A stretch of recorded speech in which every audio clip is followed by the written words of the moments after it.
दोस्तों, हिंदी क्लासिक फिल्मों की समीक्षा की इस सीरीज में आज मैं आपके लिए 1971 को रिलीज हुई सुपरहिट कल्ट मूवी हरे रामा हरे कृष्णा को लेकर हाजिर हुआ हूं। ये एक इंडियन म्यूजिकल ड्रामा है जिसे एवरग्रीन स्टार देव आनंद साहब ने प्रोड्यूस किया था और डायरेक्ट किया था। देव साहब ने इस फिल्म में अपने साथ मुमताज और न्यूज सेंसेशन जीनत अमान को कास्ट किया था। दोस्तों, जीनत अमान के लिए ये हरे रामा हरे कृष्णा फिल्म एक स्टार मेकिंग टूल साबित हुई थी। जीनत अमान ने इस फिल्म में एक वेस्टर्न हिप्पी लड़की की भूमिका निभाई थी जो कि दर्शकों के द्वारा बहुत ज्यादा पसंद की गई थी। जीनत अमान को इस फिल्म के लिए बेस्ट सपोर्टिंग एक्ट्रेस का फिल्म फेयर अवार्ड भी मिला था। तो हम ये कह सकते हैं कि जीनत अमान के फिल्मी कैरियर की जो सही मायनों में शुरुआत हुई वो हरे रामा हरे कृष्णा फिल्म से हुई थी। दोस्तों, देवानंद, मुमताज और जीनत अमान के अलावा इस फिल्म में प्रेम चोपड़ा, किशोर साहू, राजेंद्र नाथ, अचला सचदेव, इंद्राणी मुखर्जी, इफ्तिखार, सुधीर और जूनियर महमूद ने सहायक भूमिकाएं निभाई थी। फिल्म की कहानी की जो शुरुआत है वो दो चाइल्ड एक्टर्स से होती है। दो भाई बहन हैं, बड़ा भाई प्रशांत है और उसकी छोटी बहन जसबीर है। उनके जो पेरेंट्स हैं मिस्टर एंड मिसेस जायसवाल एक दूसरे से अलग हो रहे हैं, तो प्रशांत अपनी माँ के पास रह जाता है और जसबीर अपने पिता के साथ रह जाती है। एक अरसे के बाद इनके जो पिता हैं मिस्टर जायसवाल वो दूसरी शादी कर लेते हैं और प्रशांत को बोर्डिंग स्कूल में भेज दिया जाता है। धीरे धीरे वक्त गुजरता है, प्रशांत जवान होता है, वो अपनी स्टडी पूरी करने के बाद एक पायलट बन जाता है। तो एक दिन प्रशांत को उसके पिता मिस्टर जायसवाल का एक लेटर मिलता है जिसमें लिखा हुआ है कि उसकी छोटी बहन जसबीर घर से बगावत करके निकल गई है और वो नेपाल में काठमांडू में हिप्पियों के किसी ग्रुप में है, किसी टोली में शामिल है। तो प्रशांत अपनी छोटी बहन को ढूंढने का फैसला करता है। वो नेपाल पहुंचता है। दोस्तों, वहां पर उसे जैनिस नाम की एक लड़की मिलती है और एक वक्त के बाद प्रशांत पहचान जाता है कि जैनिस ही जसबीर है।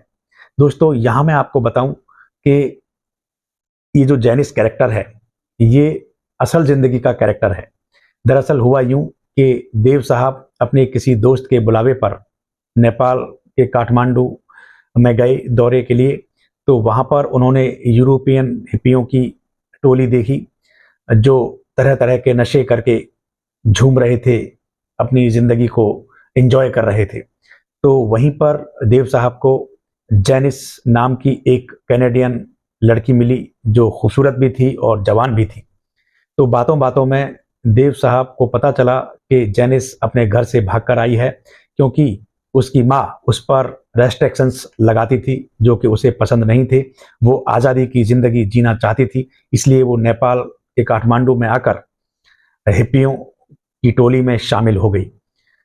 जैनिस से बातचीत के दौरान देव साहब को अपनी अगली फिल्म का आइडिया आता जा रहा था और एक पॉइंट पर आकर उन्होंने डिसाइड किया कि वो इस सब्जेक्ट पर हरे रामा हरे कृष्णा फिल्म बनाएंगे। तो इस तरह जैनिस का जो कैरेक्टर है वो आया इस फिल्म के अंदर। दोस्तों, कहानी पर आते हैं। प्रशांत अपनी बहन को इस नशे की जिंदगी से, इस दलदल से निकालना चाहता है और वो कोशिश में लगा हुआ है। वहीं पर दूसरी तरफ जो मुमताज हैं उन्होंने शांति नाम की एक लड़की का कैरेक्टर निभाया है जो काठमांडू के एक एंटिक शोरूम में सेल्स गर्ल की नौकरी करती है और इस एंटिक शोरूम का जो मालिक है वो द्रोण है और वो एक कुख्यात मूर्ति तस्कर है। प्रशांत और शांति की मुलाकात होती है, दोनों में प्यार हो जाता है और जैसे जैसे कहानी आगे बढ़ती है ये जो तस्कर है द्रोण, ये प्रशांत और शांति की जिंदगी में अशांति फैलाता है, उनके लिए कई परेशानियां खड़ी करता है। वहीं जो प्रशांत है वो अपनी बहन को वापस ले जाने की बहुत सारी कोशिशें कर रहा है। वो जेनिस से बोलता है कि वो उसकी बहन है और उसे घर चलने के लिए कहता है। इसी दरमियान जो हिप्पी लोग हैं वो प्रशांत पर अटैक कर देते हैं और वहाँ के जो पुलिस कमिश्नर हैं उनके इंटरफेयर करने के बाद जो प्रशांत है वो किसी तरह बच निकलता है।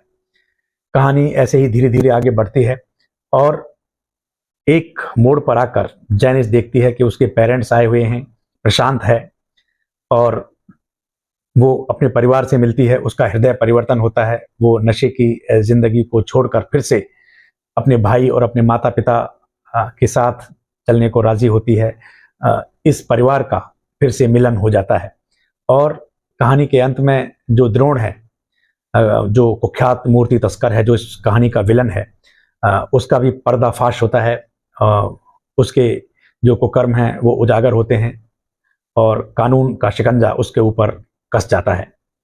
दोस्तों, अभिनय की बात करें तो देव साहब ने एज यूजुअल जैसा वो अभिनय करते हैं उन्होंने किया है। मुमताज़ इस फिल्म में बहुत अच्छी लगी हैं, खूबसूरत लगी हैं, और जीनत अमान वाकई एक सेंसेशन की तरह उभर कर आई हैं। उन्होंने हिप्पी लड़की का जो कैरेक्टर है बहुत खूबसूरती के साथ निभाया है। सभी कलाकारों ने बहुत अच्छा काम किया है। फली मिस्त्री की सिनेमाटोग्राफी बहुत अच्छी है। अब चूंकि ये फिल्म काठमांडू में शूट हुई है तो विजुअल्स बड़े अच्छे हैं, मनोहारी विजुअल्स हैं।